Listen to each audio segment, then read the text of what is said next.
Youth runner here with Hana Moll and Amanda Moll, 14-8 and 14-4 here at the 50th Stanford Invitational.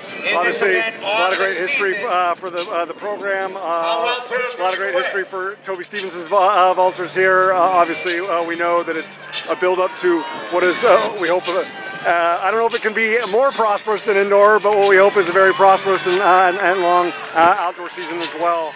I'm always fascinated to hear for people that don't train here on the regular, how challenging is kind of getting that run dialed in, and with the wind here, because I've seen it so many times with so many elite vaulters that it's a puzzle. Yeah, it's definitely challenging, especially first meet, outdoor season.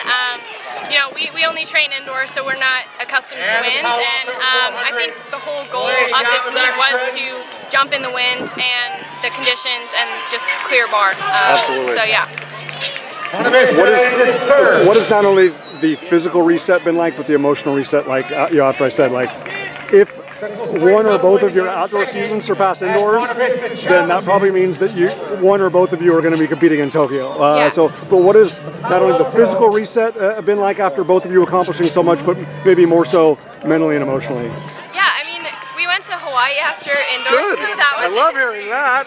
That was a good break. Yeah, we went with our family. That's like therapy, right? Yeah, and I think our focus has really just been bringing it back to like working on what are we working on for technique, what are we working on to get better, and just focusing on that and just not even thinking about like meets or all that stuff. So that's kind of what we've been doing the past 2 weeks.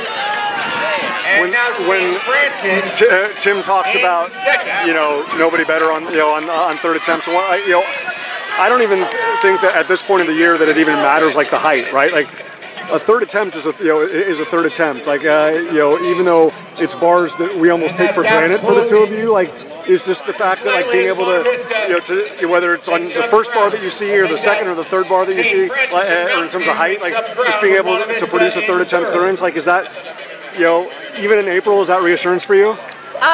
I think more than reassurance, it's confidence, and it's inserting that into my mind, especially early on in the season. Clearing a third attempt bar is really good practice for later on when I'm in those scenarios at higher stake meets where I need to clear a third attempt and I'm not freaking out and out of my head and I'm calm and collected. So I really think it's a valuable practice.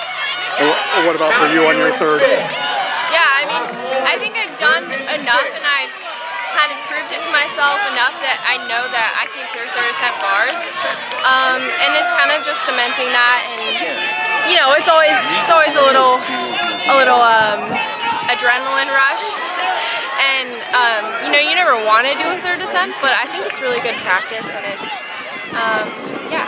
So not only the time off and just kind of the therapy and not even having to worry about anything athletically involved, unless maybe there was like some body surfing going on or something like that in the ocean in Hawaii, but also understanding that it's like we want the summer to go as long as the Lord allows and your health allows, right? So just to be able to say like it's okay if we're starting April on this next chapter on this next journey. I mean, obviously, I know that Tim and Toby know that, but how important is that just for both of your reassurance, just to be like we don't want to feel like we're hanging on at NCAA Outdoor and USA's and whatnot. We still want to feel fresh and sharp. Yeah, we're definitely thinking about that. I mean, we're kind of building our season around that idea that we're thinking about the long term, and that's why we decided not to go to Texas Relays last week.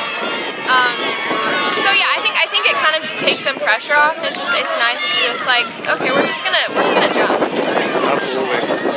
Obviously, you can only be the best version of yourself. The two of you can only be the best versions of yourselves. But and whether one or both of you are at Texas Relays or not, like it's so awesome to not only see both of your success, but Bryn's success as well. Like I visualize with all respect to Katie Moon and others in the very near future, there could be a team comprised of the two of you and Bryn. You know, I mean, it's like how and, you know, and Chloe Timber. You know, I mean, how awesome. I mean, for the longest time when it was Jen and it was Katie and it was Sandy and others. That's like all three of you under the age of 25 are saying like, you know, we don't want to wait. Like if the opportunity is presented, like let's go get it.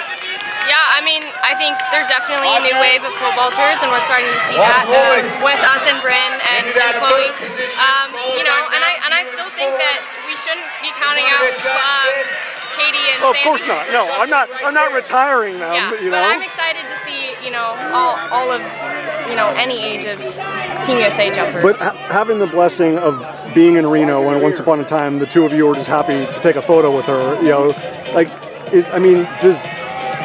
Again, with all due respect to what Katie's, you know, Sandy, you know, and all of the other professional athletes have accomplished, like, do both of you see that it's like, hey, like on our best day, we're capable of competing against not only them but anybody in the world? You know, I think after the indoor season we've had, that view has definitely been realized. I definitely think that we're now starting to be more confident, see ourselves as competitors on the world stage. So, yeah, definitely. And last thing, you know, the first time I heard either of you or both of you manifest 16 feet was in Reno, right? Yeah. And then, you know, it wasn't just a vision.